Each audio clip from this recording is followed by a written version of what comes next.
Nous sommes rendus à la tâche d'évaluation sommative du module 5. Alors, vous avez fait le choix de votre tâche formative. Vous m'avez remis une tâche formative. J'ai fait la rétroaction. Et avec cette rétroaction-là, vous pouvez maintenant aller à la tâche sommative.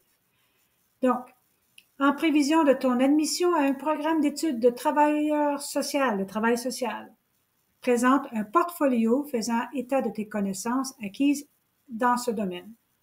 Tu dois analyser une étude de cas sur 3 possibles.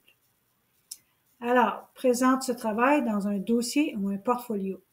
Si vous défilez vers le bas, vous avez encore les mêmes questions pour l'étude de cas 1, l'étude de cas 2, l'étude de cas 3. Ce qui est différent maintenant, c'est que vous avez une structure du dossier, le portfolio que vous devez mettre pour la tâche sommative.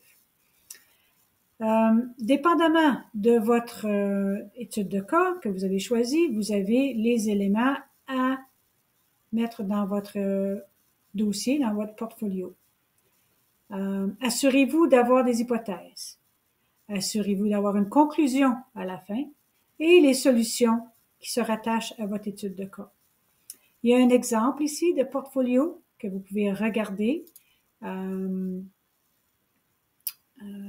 si on regarde le portfolio, étude du développement socio-affectif, ça c'est juste un exemple de la personne avait choisi Sophie comme étant son étude de cas.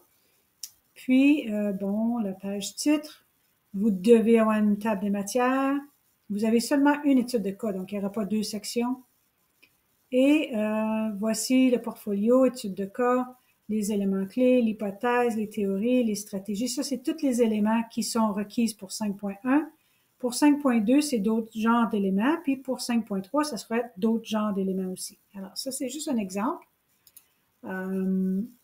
Utiliser des titres, des sous-titres, ajouter une table de matière, ainsi qu'une page couverture. J'ai des exemples de pages couverture pour vous aider. Présenter tous les éléments du contenu essentiel et pertinent des tâches formatives. Faites attention à votre orthographe, grammaire.